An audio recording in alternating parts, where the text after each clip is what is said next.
আইনের ইতিহাসে আজ এক ঐতিহাসিক জয়।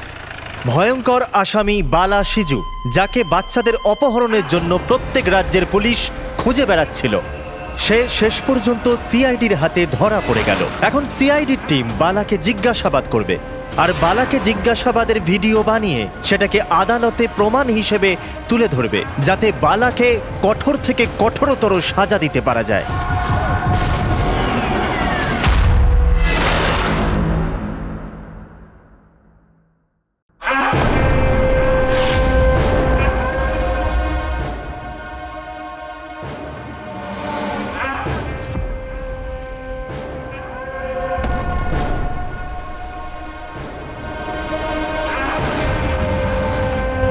আমার চাটা কোথায় গেল? এসিপি স্যার, দেশে নাকি বিদেশে? চুপ!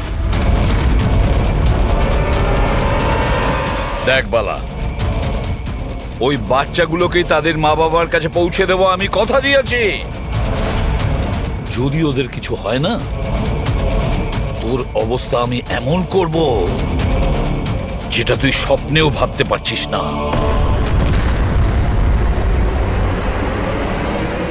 এসিপি স্যার, আমাকে হুমকি দিচ্ছেন? তোর কপাল ভালো যে আমরা শুধু মুখে বলছি, কিন্তু যদি দয়া থাকতো। তো কি করতো? খুব বেশি হলে আমার জন্য এক কাপ চা নিয়ে আসতো।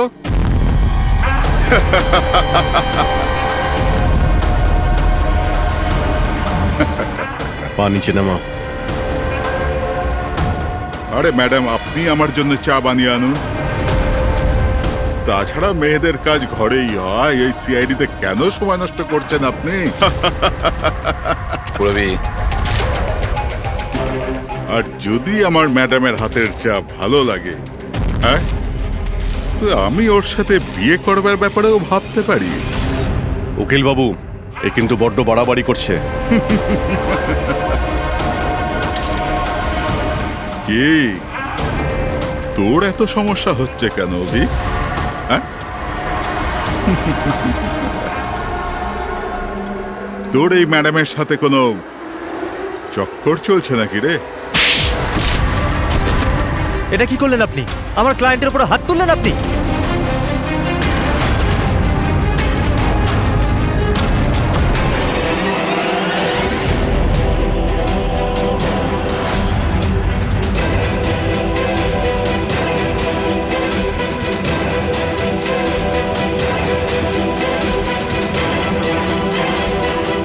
Sir?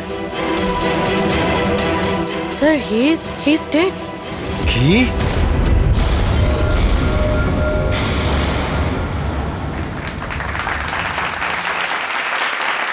Good evening ladies and gentleman, and welcome to প্রশ্ন উত্তর। আমি আপনাদের হোস্ট অভয় কুমার আপনাদের স্বাগত জানাই। আজকের বিষয় একটা বিতর্ক, যে আমাদের দেশের আইনের রক্ষাকর্তারা আইনের থেকেও কি বড়।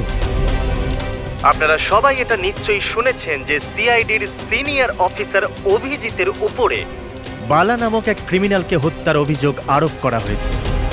এই জন্য আমাদের মাঝে আজকে উপস্থিত আছেন নিজেই senior inspector Abhijit from the CID bureau, যার সাথেই এসিপি প্রদ্যুমান স্যারও, ওয়েলকাম স্যার, আর senior inspector Daya CID bureau থেকে। আমাদের প্যানেলিস্ট হলেন ex army officer mister Ranbir, ex IB officer Sanjit sir, আর এক্স জাজ মিসেস মন্দিরা, আর সঙ্গে আছেন ক্রাইমের senior editor Madan Kumar sir, আর সঙ্গে উপস্থিত আছেন সিনিয়র জার্নালিস্ট আর হিউম্যান রাইটস অ্যাক্ট্রেস। তাহলে আমি শুরু করতে যাচ্ছি হিউম্যান রাইটস অ্যাক্ট্রেসকে দিয়ে। বলুন, এই কেস সম্পর্কে আপনি কি বলবেন? এদের মতো অফিসারদের জন্যই আইনের নাম খারাপ হচ্ছে দেশে। একদম ঠিক। হাতে বন্দুক কি শক্তি এসে যায়? এনাদের মনে হয় কি যা খুশি তাই করবে, আর মানবাধিকারকে মুচড়ে রেখে দেয় এই সব আইন রক্ষকরা। হ্যাঁ, আমি তো বলি এদের থেকে বন্দুকটাই ফেরত নিয়ে নেওয়া উচিত। বন্দুক চালানোর নৈতিকতা কি হতে পারে এদের ধারণাই নেই। আমি তো এটা বলবো যে এরা একটা সিম্পল কথাকে রং চড়িয়ে বলছে। বালা সিআইডিদের সঙ্গে খারাপ ব্যবহার করেছিল, আর এর মধ্যে যদি হাত উঠেই যায়, তার মানে তো এই নয় যে অভিজিতের ওপর খুনের দাগ লাগিয়ে দেওয়া হবে। আর যদি কোনো অপরাধীর হাতে হতো এই খুন, তো তাহলে কি আপনি ছেড়ে দিতেন, বা সাধারণ মানুষের হাতে? না তো। তাহলে যে নিয়ম সাধারণ মানুষের জন্য রয়েছে তা সিআইডির জন্য কেন হবে না? মিস মন্দিরা, আপনি কখন থেকে চুপ করে বসে আছেন? এই বিষয়ে আপনি কি বলতে চান? অভিবাবু, আমি এই জন্য চুপ রয়েছি যে যেই সিআইডির বাহাদুরির প্রশংসা লোকেরা করে থাকে তাদেরকে আজ এখানে অপমান করাটা ঠিক হচ্ছে কি? দেখুন, আমার মনে হয় তর্কের কোনো শেষ নেই। যে অভিজিৎ ঠিক না ভুল, এগুলো নিজস্ব ভাবনার উপর নির্ভর করে। এখন আমি কথা বলতে চাই এসিপি প্রদ্যুম্ন স্যারের সাথে, যার লম্বা কেরিয়ার দেশের প্রতি দায়িত্ব এবং কর্তব্যে পরিপূর্ণ। এই কেসেতে আপনি কার পক্ষ নেবেন? সিআইডির অভিজিৎ স্যারের, নাকি আইনের পক্ষ নেবেন? দেখুন, আজ পর্যন্ত আমি বরাবর আইনকে সমর্থন করেছি, আর পরেও সমর্থন করব। আমি ন্যায়ের পক্ষেই। আর এ কথা বলার কাউকে আমি সুযোগ দেব না যে আইন সিআইডির জন্য একরকম আর সাধারণের জন্য অন্যরকম। যতক্ষণ না এনকোয়ারি কমিশনের ডিসিশন জানাচ্ছে ততক্ষণ senior inspector Abhijit CID duty থেকে সাসপেন্ড থাকবে।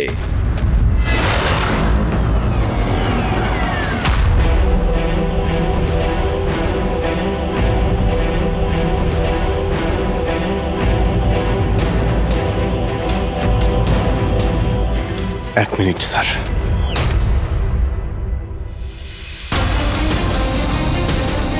স্যার, আমার ব্যাপারে লোকেরা কি বলল তাতে আমার কিছুই যায় আসে না। এইমাত্র আপনার মুখ থেকে যা শুনলাম তাতে খুব কষ্ট হচ্ছে স্যার। যা কিছু হয়েছিল আপনার সামনেই হয়েছিল, আপনি ওইখানে ছিলেন। আপনার বুকে হাত দিয়ে বলুন তো স্যার, আমি কি ইচ্ছে করে ওই লোকটাকে মেরেছি? আর যদি আপনার উত্তর হ্যাঁ হয়, তাহলে আমি আদালতের সিদ্ধান্ত শোনার আগেই নিজে গিয়ে ফাঁসি কাটে ঝুলে পড়বো স্যার। অভিজিৎ, রিল্যাক্স। না দয়া, অনেক হয়েছে। এরকম অনেকবারই হয়েছে। অনেক সময় দেখেছি কিছু মানুষেরা আমাদের উপরে অপবাদ দেয়, আর স্যার আমাদের পক্ষে থাকার বদলে আমাদের সাসপেন্ড করে দেন। আর আপনারা বড় বড় কথা বলছিলেন মানবাধিকারের। কি বলছিলেন আপনি? আমাদের হাত থেকে বন্দুক নিয়ে নেওয়া উচিত। আজ আপনারা বাড়িতে সুরক্ষিত হয়ে যে হোলি আর দীপাবলি কাটাতে পারেন, সেটা সেই কারণে কারণ আমাদের হাতে বন্দুক রয়েছে। সারা রাত ধরে আমরা জাগি যাতে আপনারা নিশ্চিন্তে ঘুমোতে পারেন। যখন অপরাধী এইখানে কপালে বন্দুক ঠেকায় না আর বুকে গুলি চালানোর জন্য হুমকি দেয়, ঠিক তখন আপনাকে এটা মনে করিয়ে দেওয়া হয় যে আপনি অপরাধীকে গুলি করতে পারবেন না, শুধু পায়ে গুলি করতে পারবেন। সেই দিন আমি আপনাদের কাছে হিউম্যান রাইটস আর মানবাধিকারের স্পেলিং জিজ্ঞাসা করব। সেই দিন। আজ আমি সবার সামনে জোর গলায় বলতে চাই, বালার মতো অপরাধীদের বেঁচে থাকার কোনো অধিকার নেই। এমনি তো আদালত তোকে ফাঁসিরই হুকুম দিত। আগে মারা গেছে বলে এত প্রশ্ন কিসের জন্য? এত বছর ধরে সিআইডি যদি আমার হাত বেঁধে না রাখত, তাহলে এই অপরাধীদের অনেকদিন আগেই আমি শায়েস্তা করে দিতাম। আর এমনিতেও এমন আইন থেকে কি লাভ যা অপরাধীদের শাস্তি দিতে পারে না? আর সেই আইন আমায় কি সাসপেন্ড করবে? আমি নিজেই আইনকে সাসপেন্ড করছি।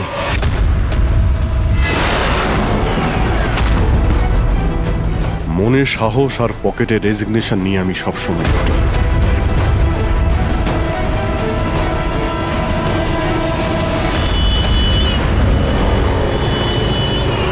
আরে ভাই, আমরা তো হলাম বন্ধু। বন্ধু কি চাই বলো তোমার? এই আমার বন্ধুর জন্য সব নিয়ে এসো আজকে, তুমি আর আমি মিলে। এই চল চল। অভিজিৎ, কি হয়েছে কি তোমার? কোন জায়গায় বসে আছো তুমি? আর কি ধরনের লোক আছে সাথে? চলো ওঠো, ওঠো, চলো বাড়ি চলো। কোথায় যাব? সিআইডি ব্যুরোই তো আমার বাড়ি ছিল,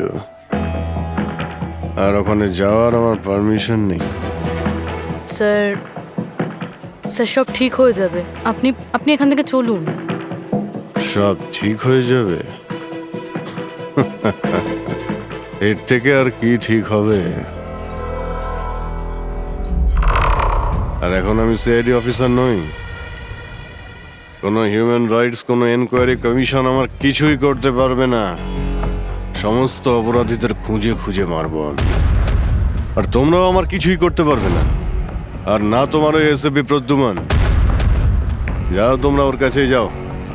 তোমাদের মুখ আমি দেখতে চাই না, যাও। অভিজিৎ, তুমি সজ্ঞানে আছো? তুমি জানো তুমি কি বলছো? আর ছাড়ো না ভাই। যদি তুমি সত্যিকারের বন্ধুই হতে না, তাহলে ওই দিনই প্রমাণ করে দিতে আজ এই সমস্ত ন্যাকামি করার কোনো প্রয়োজন নেই। কি বললে তুমি? নাটক? তোমার এটা নাটক মনে হলো? আবার কি? ঠিক বলেছ, একদম ঠিক বলেছ। স্যার যাও যাও, তুমিও যাও।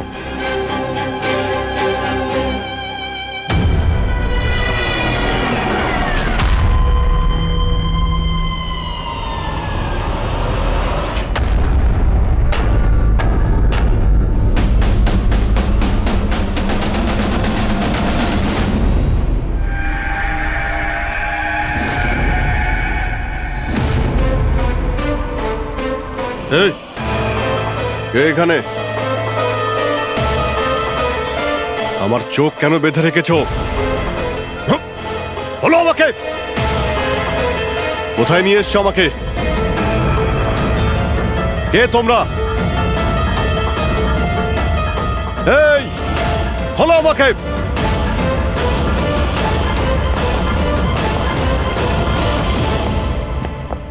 কে তোমরা? হ্যাঁ, চোখ থেকে ওটা খোলো।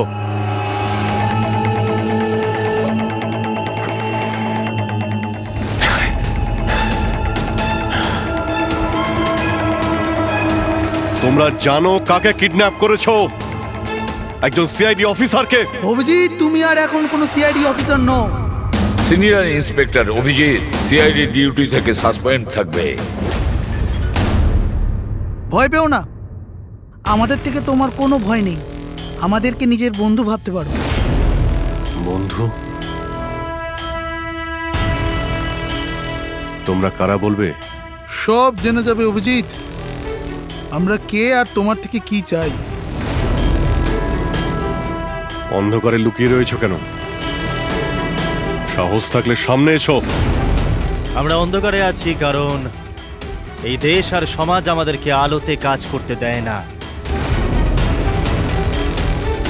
তার মানে আমরাও তোমার মতো একজন আইনের রক্ষক, কিন্তু তুমি আইনের ছাতার তলায় কাজ করো আর আমরা ওর বাইরে।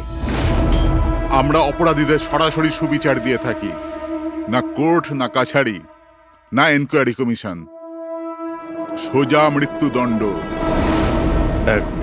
এক মিনিট, তোমরা কি বলছো? আমি কিছুই বুঝতে পারছি না। চিনতে পারছো একে? এ তো মালবিকা, নামেই সোশ্যালাইট, কিন্তু অনেক আতঙ্কবাদী সংগঠনের সঙ্গে যুক্ত। Good, next. একে আবার চিনব না? সবাই জানে ও রিয়েল এস্টেটের ব্যবসায়ী, কিন্তু তার আড়ালে ড্রাগসের ব্যবসা। উইলিয়াম? এ তো উইলিয়াম। 7টা মার্ডারের কেস আছে এর উপরে। That's right. কিন্তু এদের ছবি তোমরা আমায় কেন দেখাচ্ছ? আমার কাছে কি চাইছো?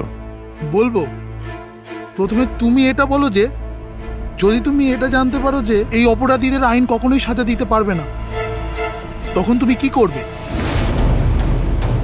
যদি এরা কখনো শাস্তি না পায় তো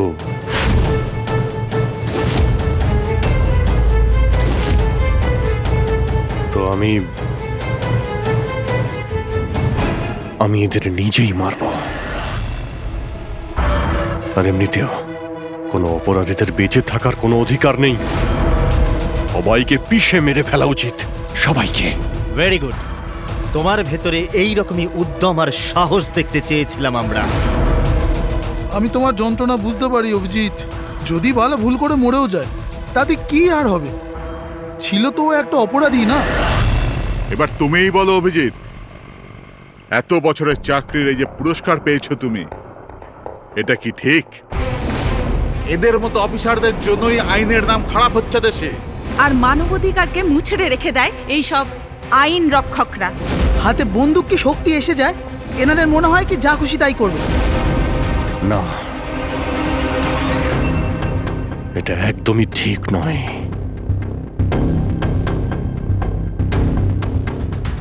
শুধু আমিই জানি সবার সামনে এইভাবে অপমানিত হতে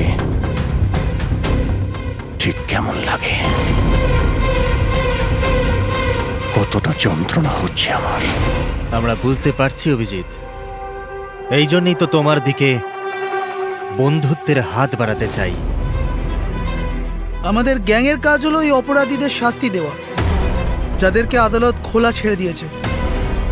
হাত মেলাবে আমাদের গ্যাংয়ের সাথে? এত কি ভাবছো অভিজিৎ? আমাদের সঙ্গে থাকবে নাকি ওই সিস্টেমের সাথে, যে অজান্তে হওয়া একটা ঘটনার জন্য তোমাকে শাস্তি দিয়েছে? আমি জানি না যে তোমরা কারা, তবে লড়াই যখন অপরাধ আর অপরাধীদের বিরুদ্ধে, তখন আমার উত্তর সবসময় হ্যাঁ।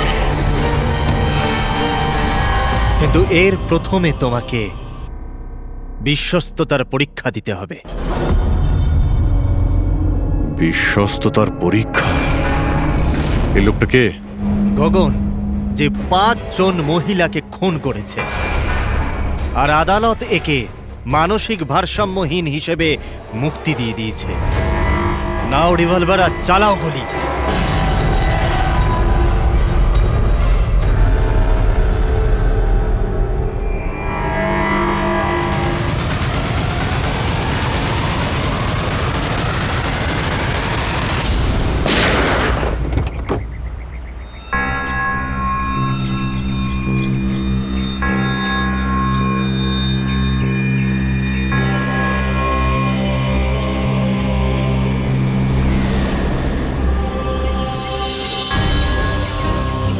আমাদের ফোনের অপেক্ষা করবেন। আর হ্যাঁ, যা আপনার অসুবিধা হলো না, ওর জন্য সরি। আর একটা কথা মাথায় রাখবেন, ফোন সবসময় নিজের সাথে রাখবেন। যদি বাথরুম যেতে হয় তবেও।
আমি এসে গেছি।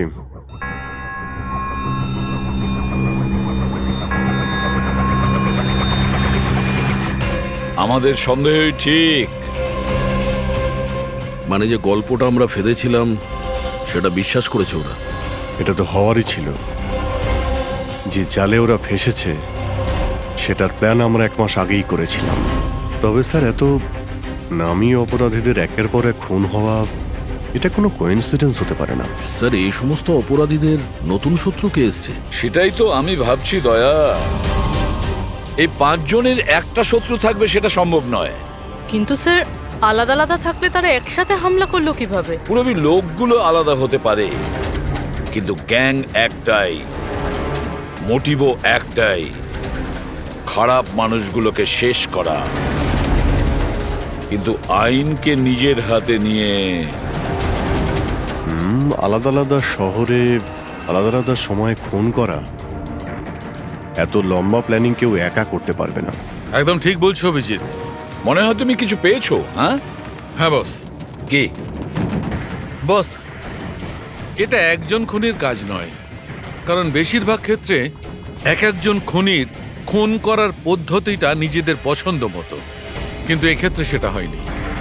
এই দেখো, একে গুলি করা হয়েছে, গুলি অনেক দূর থেকে করা হয়েছে, কিন্তু সেটা সোজা এসে হার্টে বিঁধেছে, 1 ইঞ্চিও এদিক ওদিক নয়। আর একটা, একে মার্শাল আর্টের একটা বিশেষ পদ্ধতি দিয়ে মারা হয়েছে, খুবই বিপজ্জনক। একটা আঘাতেই শেষ। আর এই তৃতীয় মার্ডার? এই তৃতীয় ব্যক্তিকে বিষ দিয়ে হত্যা করা হয়েছে। একটা ছোঁচলো জিনিস দিয়ে বিষটা ইনজেক্ট করা হয়েছে সোজা আর্টারিতে। বিষটা খুব তাড়াতাড়ি রক্তে মিশেছে আর স্পট ডেড। তাহলে তৃতীয় মার্ডারটাও কোনো এক্সপার্টই করেছে স্যার? হ্যাঁ অভিজিৎ, প্রথম শার্প শুটার, দ্বিতীয় মার্শাল এক্সপার্ট, আর তৃতীয় জন খুব ভালো করে ইঞ্জেকশন দিতে জানে। তারা যারাই হোক, মানুষকে বিশেষভাবে মারার প্রশিক্ষণ প্রাপ্ত এরা, যেমন কোনো স্পেশাল এজেন্ট। আর হতে পারে এই গ্যাংয়ে এই ধরনের চিন্তাভাবনা করার মতো আরো লোক আছে, যারা এই সমাজ থেকে অপরাধীদের সরিয়ে দিতে চায়। স্যার, যদি ওরা এত এক্সপার্ট হয়ে থাকে, তাহলে না ওরা কোনো প্রমাণ রাখবে, না কোনো সূত্র। ওদেরকে ধরবো কিভাবে? লোহাই লোহাকে কাটতে পারে পুরবি। এদের গ্যাংকে ধরার একটাই রাস্তা আছে, বালার মৃত্যুর নাটক। সবকিছু প্ল্যান অনুযায়ী হচ্ছিল স্যার। তারপরে ওরা আমাকে ট্রিগার প্রেস করে একটা লোককে মেরে ফেলতে বলে। আর তুমি ট্রিগারে চাপ দিয়েছিলে? Yes sir. তুমি ট্রিগারে চাপ দিয়েছিলে? Yes sir. এসব কি হচ্ছে? হ্যাঁ, বলেছিলাম না আমরা, তোমার পরীক্ষা নেওয়া হবে, এটা দেখার জন্য যে তুমি এই কাজটাকে পরিণতি দিতে পারবে নাকি। আমায় কাকে মারতে হবে? এমন একজন মানুষ যে মানুষ বলার যোগ্যতা হারিয়েছে, দেশের উত্তরের রাজ্যগুলোতে ড্রাগসের ব্যবসা করে, আর জানি না এর জন্য কত যুবক নিজের জীবন বরবাদ করে দিয়েছে। তার নাম? নিজেকেও অনেক বড় বিজনেসম্যান মনে করে, কিন্তু ড্রাগ ডিলিং করাই হলো ওর আসল কাজ। একবার যদি ও শহরে ফিরে আসে, ব্যাস তারপরে ওর কাজ শেষ। নাম? নামে কি এসে যায়? গুলি মারবার ঠিক 1 ঘন্টা আগে তোমাকে বলে দেওয়া হবে যে কবে আর কোথায় গুলি চালাতে হবে। ট্রিগার কি করে টিপে দিলে? ওর যদি কিছু হয়ে যেত, মারা যেত তো? না দয়া, কিছুই হতো না। ওই বন্দুকটা হাতে নিয়ে আমি বুঝতে পেরেছিলাম ওই বন্দুকের মধ্যে কোনো গুলি ছিল না। অভিজিৎ, ওদের সাথে এমন ভাবে মিশে যাও যেন তোমাকে সন্দেহ না করতে পারে। এটাই হলো রাস্তা ওদের কাছে পৌঁছানোর। কিন্তু ওরা বড় ধরনের কিছু করে ফেলার আগে যদি আমরা ওদের আড্ডাতে পৌঁছে যাই ওদের গ্রেপ্তার করার জন্য। কিন্তু ওদের আড্ডায় পৌঁছাবো কি করে? তোমার চোখে তো পট্টি বাঁধা থাকে। চোখ বাঁধা ছিল, কিন্তু দয়া, ওদের আড্ডা থেকে বাড়ি পৌঁছানো পর্যন্ত আমি রাস্তাগুলো ভালো করে ফিল করেছি, আর যা কিছু আমার মনে হয়েছিল সব পেনড্রাইভে রেকর্ড করেছি। এগুলো আমার জামা কাপড় আর জুতো। যদি এর থেকে কিছু সাহায্য পাওয়া যায় ওদের আড্ডায় পৌঁছানোর জন্য। স্যার, যা করতে হবে তাড়াতাড়ি করতে হবে। যে কোনো সময় আমার কাছে ফোন আসতে পারে ওই ড্রাগ ডিলারকে মারার জন্য, আর আমি এই ধরনের কাজ করতে চাই না যার পারমিশন আইন আমাকে দেয় না। যতক্ষণ আইন না বলছে আমরা কাউকে মেরে ফেলতে পারি না, সে কোনো বড় অপরাধী হলেও।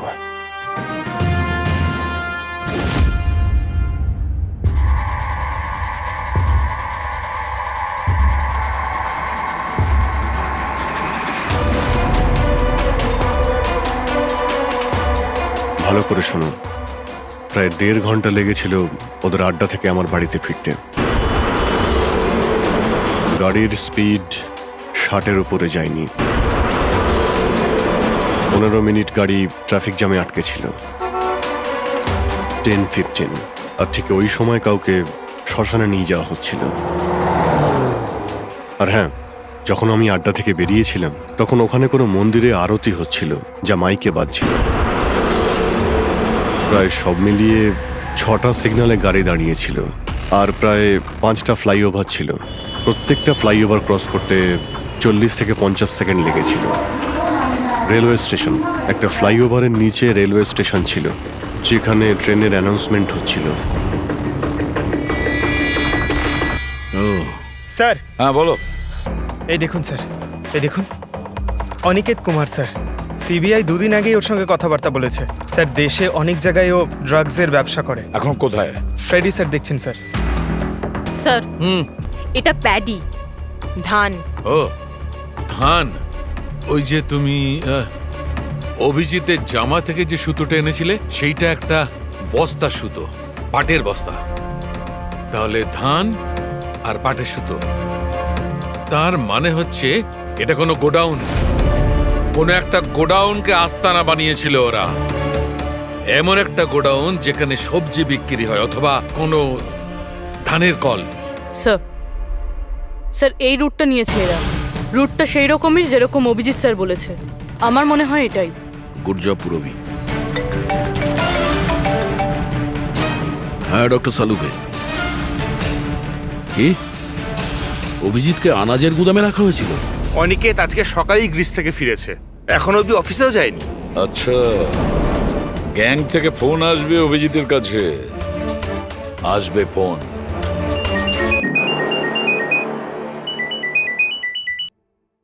হ্যালো, আপনার জন্য একটা সুখবর আছে অভিজিৎ স্যার। যে সময়ের আপনি অপেক্ষা করছিলেন সেটা এসে গেছে। আজকের এই শুভ দিনে এক অপরাধী শাস্তি পাবে। ঠিক 1.5 ঘন্টা পরে একটা কালো রঙের গাড়ি আসবে আপনার কাছে, আর বলে দেওয়া হবে আপনি কার ওপর আর কখন গুলি চালাবেন। হ্যাঁ, কিন্তু রাইফেল কোনটা? তাতে কি যায় আসে রাইফেল কোনটা? আপনাকে তো সিআইডি ট্রেনিং এ সব ধরনের ট্রেনিং দেওয়া হয়েছে, তাই না? হ্যাঁ, আমাকে সব ধরনের ট্রেনিং দেওয়া হয়েছে, কিন্তু আমার কাছে একটাই চান্স গুলি চালানোর। যদি আমি জানতে পারি বন্দুকটা কোন ধরনের, তো একটু সহজ হবে। RS 451। ওকে, RS 451।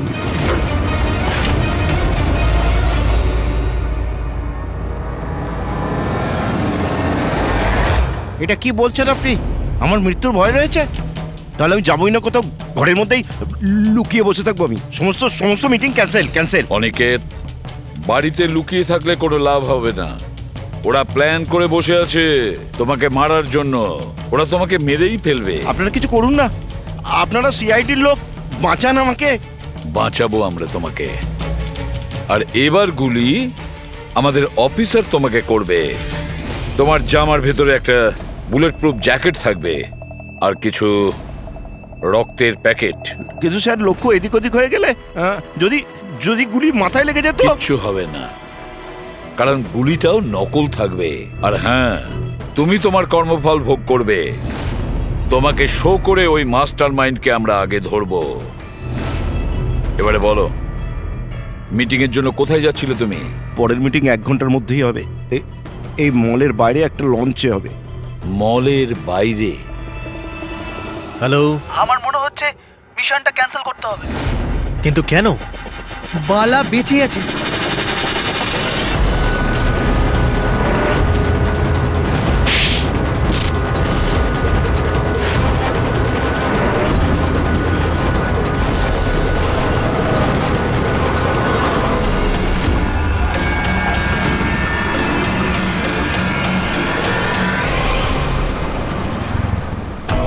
খুব বড় বিশ্বাসঘাতকতা হয়েছে আমাদের সাথে। অভিজিতের হাতে কেউ খুন হয়নি। প্ল্যান ক্যান্সেল করব না আমরা। সিআইডি আর অভিজিৎকে এই বিশ্বাসঘাতকতার চরম মূল্য চোকাতে হবে।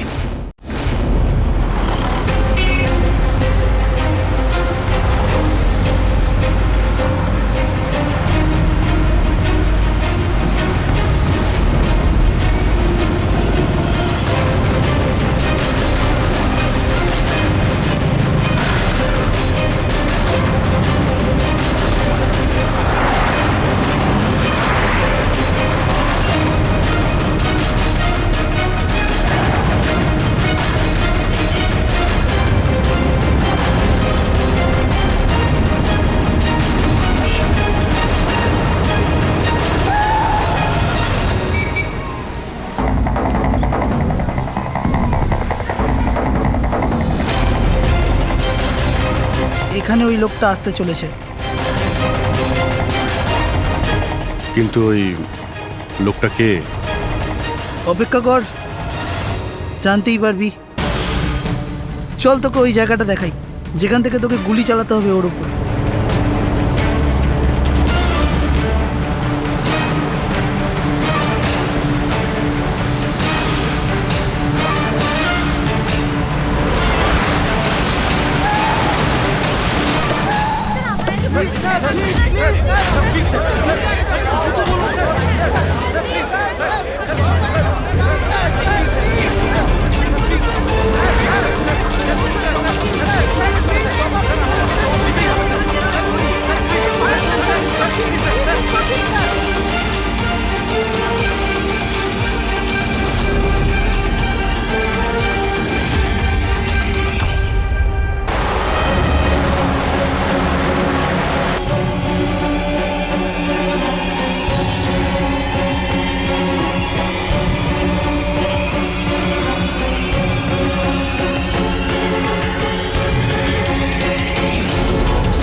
গোডাউন তো একদম খালি, কেউ নেই এখানে।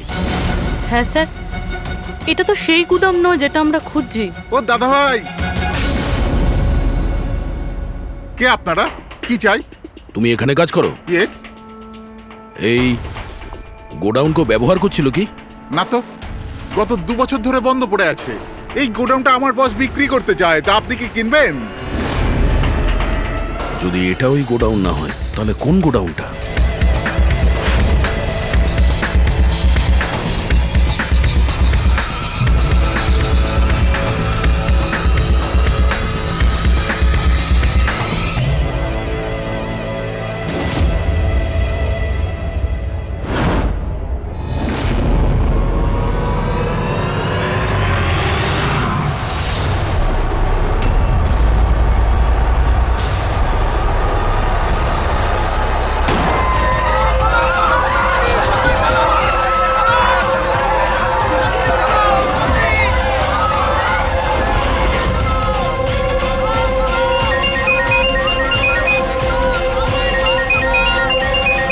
হ্যালো।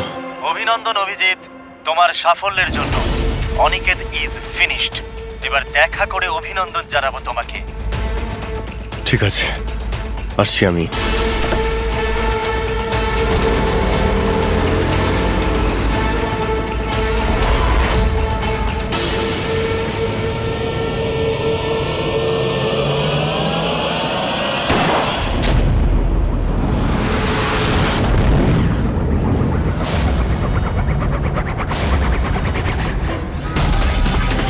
পঙ্কজ, ধরো, ছাড়বে না ওকে। ও নো স্যার। কি হয়েছে? স্যার, আমি একটা ভুল করে ফেলেছি। ওই তিলকনগরের গুদামটা মিস করেছি। স্যার এই দেখুন স্যার, ওখানেও একটা মন্দির আছে, শ্মশান আছে, ফ্লাইওভার আছে আর রেলওয়ে ট্র্যাক। আচ্ছা, ওই গোডাউনটা না তো? কত দূর এখান থেকে? স্যার, ট্রাফিক জ্যাম নিয়ে 40-45 মিনিট লাগবে। স্যার, অপরাধীরা জানতো আমাদের প্ল্যানটা। অভিজিৎ স্যারের নকল গুলি চালাবার কথা। অভিজিতের সামনে বিপদ, দয়াকে ফোন করতে হবে। দয়া, দেখো অনিকেতকে কেউ গুলি করেছে, আসল গুলি। হ্যাঁ, অভিজিতের সামনে বিপদ। ওদের আড্ডা জানতে পেরেছো? না স্যার, খুঁজছি। তাড়াতাড়ি তাড়াতাড়ি দয়া, আমাদের হাতে টাইম নেই।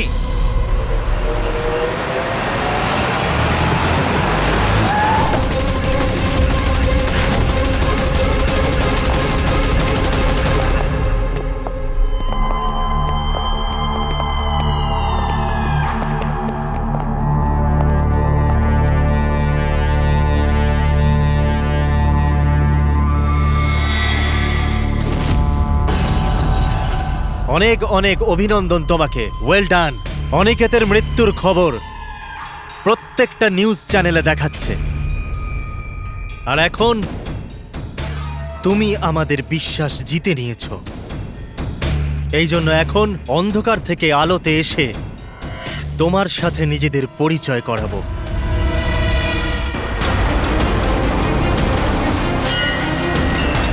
এই মন্দিরটা।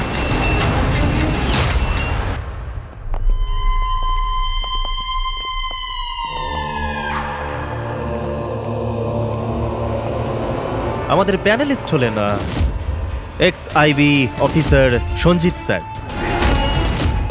আর এক্স জাজ Mrs Mandira, ex army officer mister Ranbir.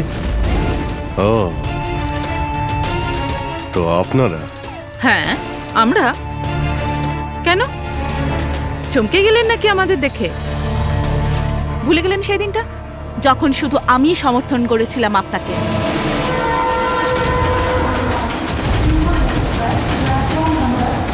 এই হচ্ছে রেলওয়ে স্টেশন। অভিজিৎ, আমাদের সবাইকার লক্ষ্য এক, অন্যায় সাফ করা। কিন্তু আপনাদের চতুর্থ সঙ্গী, ওনার কি হয়েছে? উনি কেন সামনে আসছেন না? আমি সামনে আসবো না, কারণ তুমি একজন বিশ্বাসঘাতক।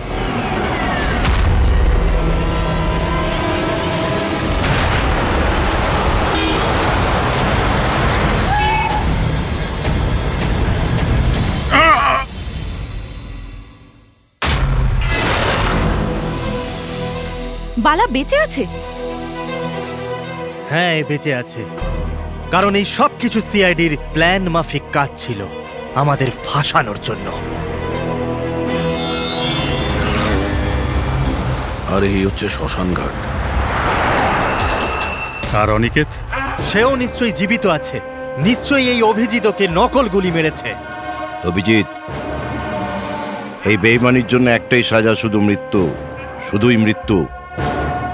তুমি আর বালা দুজনেই মরবে, দুজনেই। আর তোকে আমরা মারবো না, তোকে এ মারবে। আমি কেন? কেননা একজন বাহাদুর এবং সৎ ইন্সপেক্টরকে মারা আমাদের নীতির বিরুদ্ধে। চল তুই মার, নইলে আমরা তোকে মারব। ও তো আপনারা এমনিই মারবেন। না, আমরা তোমাকে আর একটা সুযোগ দেব। চালাও গুলি। নেবালা, পিস্তল নে। এই নে।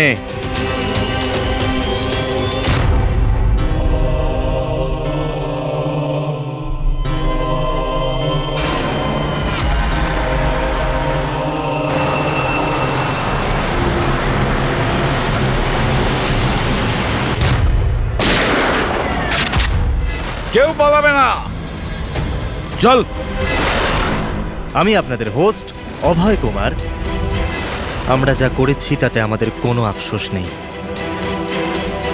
আমরা তো দেশের জন্য কিছু করতে চেয়েছিলাম, যেরকম আপনারা করে থাকেন। দেশের জন্য কিছু করা তো গর্বের বিষয়, কিন্তু তোমরা যে পথ বেছে নিয়েছো সেটা ভুল পথ, আইনের বিরুদ্ধে। তাহলে আইনি বা কোথায় 100% পারফেক্ট? এটা তো সেই আইনি যেটা থাকা সত্ত্বেও এত অপরাধী সমাজে মুক্ত হয়ে ঘুরছে। ওই অনিকেতকেও আপনি বাঁচিয়ে নিয়েছেন, তাই না? হ্যাঁ, অনিকেতকে আমরাই বাঁচিয়েছি, শুধু গুলি থেকে, আইন থেকে নয়, বুঝেছেন? আর যদি পারফেকশনের কথাই বলেন, তো 100% পারফেক্ট কিছুই হয় না, সেটা করতে হয়। আপনাদের এই চিন্তা ভাবনা কি পারফেক্ট? এর কোন গ্যারেন্টি আছে যে এই সব কিছু করার সময় তোমরা শুধু অপরাধীদেরই মেরেছ, নির্দোষ কাউকে নয়? আর সেই আদালতের কাছে নিজের অভিযোগ জানিও, সেই আদালতকে যাকে তোমরা অশ্রদ্ধা করতে, আর সেই আদালতই তোমাদেরকে সংশোধন করবে। তারপরেই তোমরা বুঝবে যে দেশের আইনের মর্যাদা কিভাবে দিতে হয়। কেসটা খুবই জটিল ছিল স্যার। হ্যাঁ, আবার অপরাধীও ধরা পড়েছে। আরো একটা কেস ক্লোজ। তোমরা কি বাড়ি যাবে না নাকি? কিন্তু এখনো একজন অপরাধীকে ধরতে বাকি আছে। কি দয়া? Hello CID. কে আপনারা? কি চাই এখানে? আমি বিক্রম, ক্রাইম টিম থেকে। আমাকে এখানকার তল্লাশি নিতে হবে। এই হলো সার্চ ওয়ারেন্ট। তল্লাশি?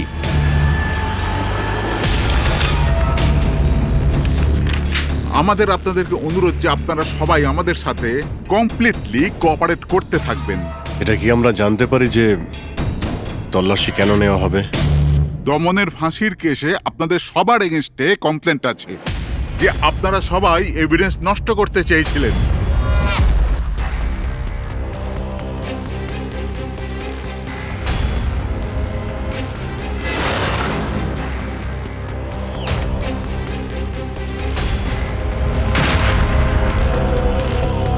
তল্লাশি শুরু করো। আপনাদের সবার ফোন রেকর্ড চেক করা হচ্ছে আর আপনাদের সবার উপরে কড়া নজর থাকবে।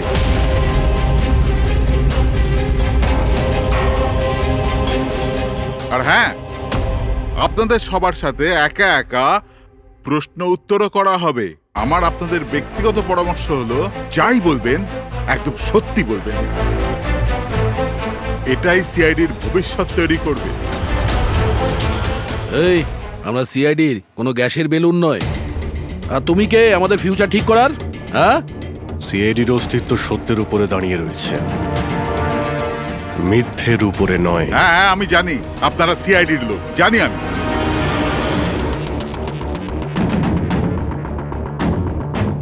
কিন্তু আপনারা যেই হন, আইনের ওপরে কিন্তু নয়। আর এখন সময় চলে এসেছে আপনাদের আইনটা মনে করা দরকার। হ্যাঁ, সেটা আমরা জানি যে আইনের ঊর্ধ্বে আমরা নই, আর আমরা আইনের সুরক্ষা করি, আইনের রক্ষাকর্তা। আমরা সিআইডি, আর গর্ব করে আমরা বলি আমরা সিআইডি অফিসার। আর আমাদের প্রতিটা রক্তের বিন্দু, প্রত্যেকটা ফোঁটা সিআইডি দেশের জন্য সমর্পণ করছে।